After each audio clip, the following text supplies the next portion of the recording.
sister has an obligation to share the wealth. Hey, she got an obligation to share the wealth. We stay here, we struggle together. Took bath. Oh, what's up?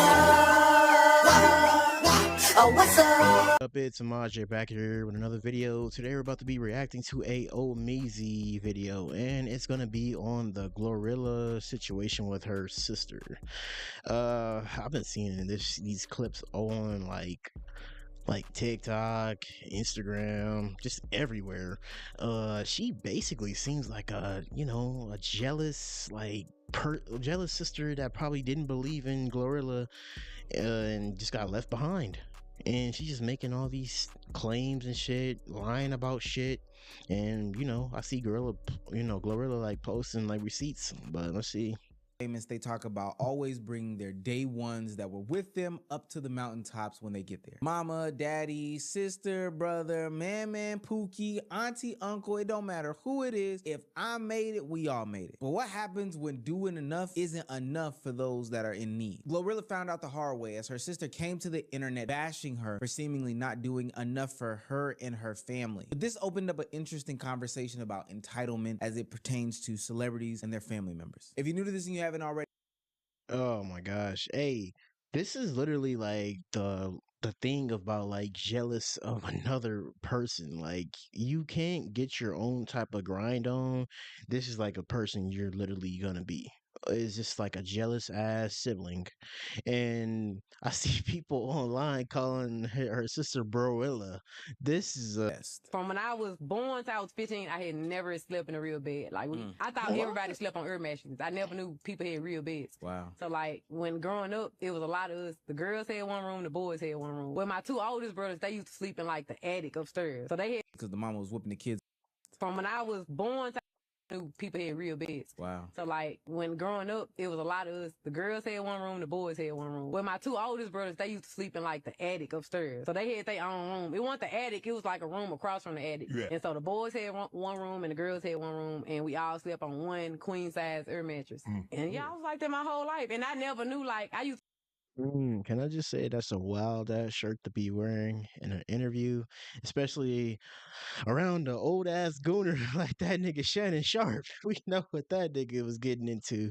I think my mom was being mean to us because she used to let people come over our house and stuff. Because, I grew up, we had breads and roaches and blah, blah, blah. And I used to be like, when I used to go to school and the kids be talking about, yeah, we gonna go over what's name house. I used to be like, dang, can't nobody come over my house.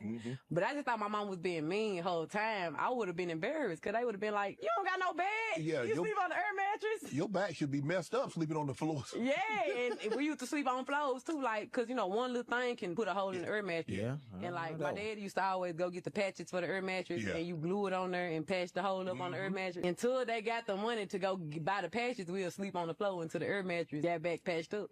First of all, thank God for how I grew up. I am beyond blessed and not taking none of it for granted. But second of all, the reason why I'm outlining this is to kind of highlight the situation that she's come up in. Now, by no means do I believe that her parents don't deserve anything because, they grew up in a situation that was less than optimal. I'm sure there were ups and downs on a different scale, of course, than we've all experienced back in that household. But at the end of the day, they were trying to do the best with what they got. And it sounds like GloRilla has fine. I always respect parents that are always trying to do that, do their best to just try to take care of their child. Sometimes you can't afford a lot of things and you got to get used to that. And, a lot of people grow up kind of like resenting their parents for some of that shit. And a lot of people grew up respecting their parents for what they, can do and what they did. As she grew to fame and celebrity, you would think that, she would do what a lot of people do. I want to get my mama out the hood. I want to buy her a crib. And this means so much more knowing the background that she's coming from. But if you ask her sister Victoria, aka Scar, that is not what she's been doing. Mama sit here in this whole struggle. Y'all thought she bought a house. She did not buy my mama no motherfucking house. Stop lying. She did not. She bought my daddy a house with his trick ass. And then he got the smallest house on the block. GloRilla's sister Victoria, black. Hold up. Why the fuck would it matter if he has the smallest like house on the block? She bought that nigga a house. That's like all that it matters though. Like you can feel like when she's talking right now, she's literally not grateful for anything. and wouldn't be grateful for anything. That's why she's online talking about all this shit. You can see the type of person she is. Now I can see why GloRilla like kind of distance herself and do not talk to this sister. Because when the family member gets like that, you're gonna have to chop them off and not talk to these people no more. Because this is crazy. Like you're ungrateful for in like seeing that she bought her dad a whole house. And bro, talking about it small, nigga, I'll be happy with 4 walls, especially out here in California, my nigga.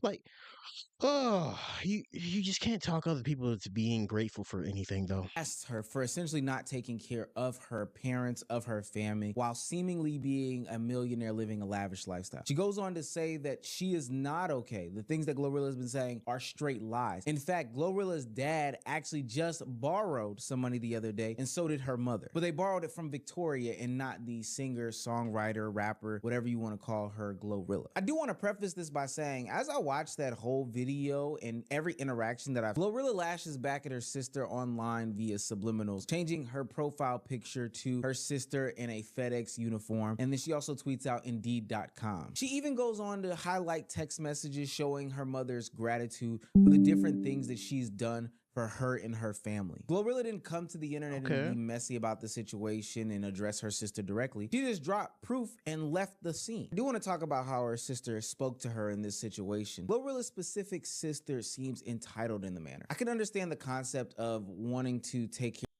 And I'm not gonna lie, I heard also she has like 10 fucking siblings.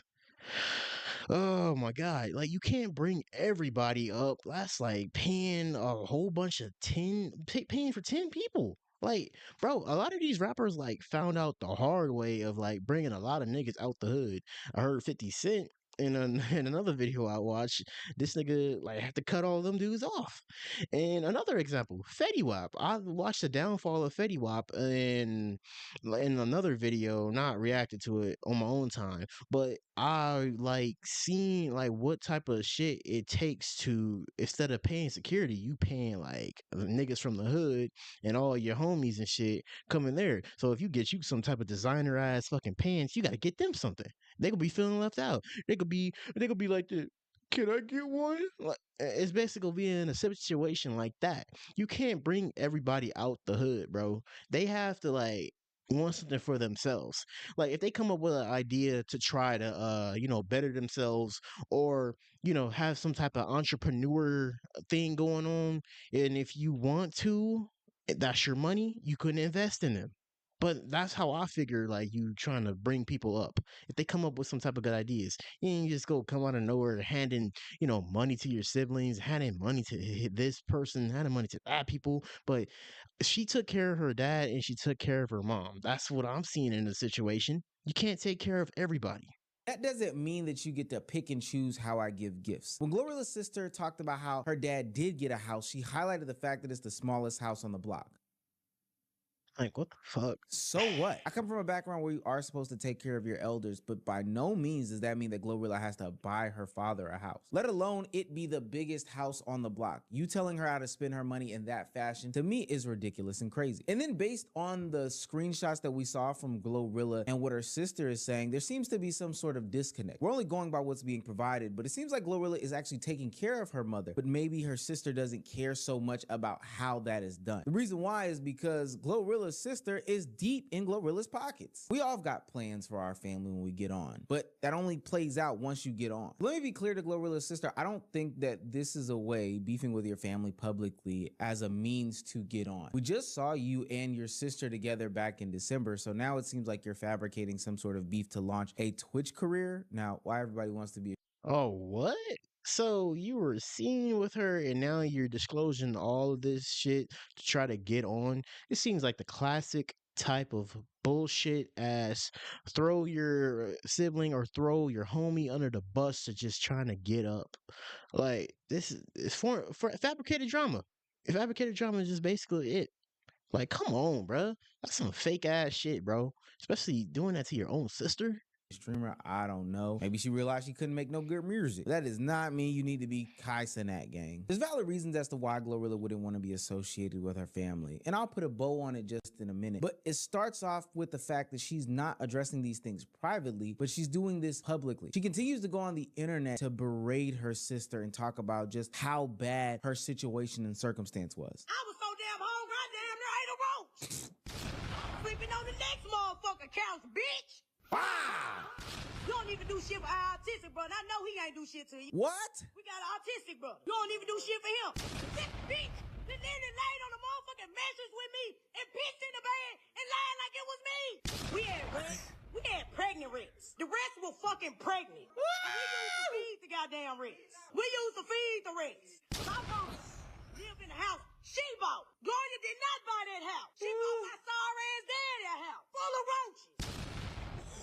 How you ever beg? Now, this is where the conversation gets a little bit interesting. In the TMZ interview that GloRilla's sister did, she used very choice words that sparks a greater conversation. She uses the word obligation. Let's start with just your grievance that you feel that your sister has an obligation to share the wealth. Yeah, she got an obligation to share the wealth. We sat here, we struggled together. Took baths and bottles of water, rest, roaches, all that. Yeah, she obligated. Is them friends obligated? She doing everything for them. So yeah, I feel like I'm obligated. That's the difference. The friends probably stayed on like beside her, through the worst shit that's probably like happening, throughout them growing up and shit. And you're over there feeling obligated toward her money because you think just because like you're a sibling, you're just entitled to her money. Like, that's not how shit works in real life, bro. I feel like this shit is just fake and fabricated just to get her, whatever started for her. Like, come on, bro. You can't be entitled. That's probably like the difference between you and her friends. The word obligation is doing a lot of heavy lifting here. We've known celebrities in the past who have basically talked about how they have lost it all over the idea of their family being obligated to them and their riches after they become successful. Famous NBA player Sebastian Telfair recently talked about how he struggled with the same concept. He went broke because everybody wanted to be his brother, sister, cousin, auntie, uncle, whoever. And he felt like he needed to pay them back. Now, somebody who had about a 9-year stint in the league is staying in the projects. And not that there's anything wrong with staying in the projects, but he's there, as he would attribute, largely due to the fact that he felt like he was obligated to a lot of people. People felt like they were obligated to him. And I do feel like if you do, It's sad, bro. You really have to like find that fine line between, trying to do shit for people and trying to take care of your own self. I know just because like get on and everything, people help you, but like pay them back in like, some type of little way. Don't pay them back in like some type of big ass way unless they were your mom and dad or like, had like a huge impact on your career and everything. But you have to split that fine line of saying, I can't do this for everybody. Let's say she has $2 million. How much of that does she owe to you? 2,500. That's it? Just 2,500 flat? Or is that a 2,500.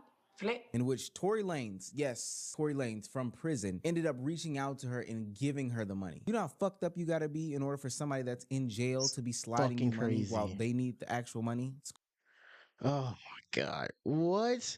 2,500 flat. That's all you need. She probably go just blow through that quick as shit.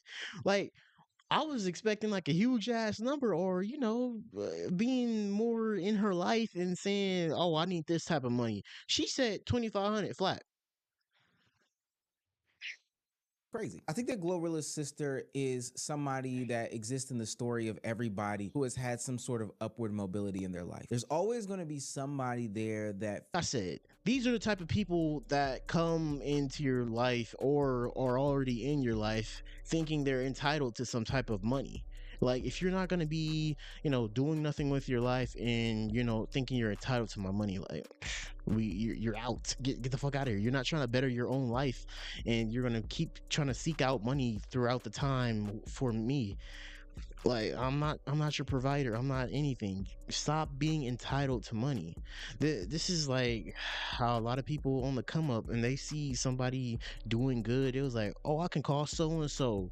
Like, I haven't spoke to him in years, but like, I could just call him for some money. It'll be people like you haven't spoke to in years will just start calling you back and being like, "Hey, Cuzzo, hey, you remember me?" Be like, "How you get this number?" And, "Oh yeah, so and so gave it to me. I know I haven't talked to you in years, but like, you know, me and the kids, we been struggling." And then you be like, "How much you need?" And bro, you can't do that. You gotta like treat them motherfuckers like they treated you when you was on upcoming your success. Like, just distance them. Oh my god, but I have no more to say about this situation. Just petty ass situations from your families, and you know, people that just really like throw you under the fucking bus.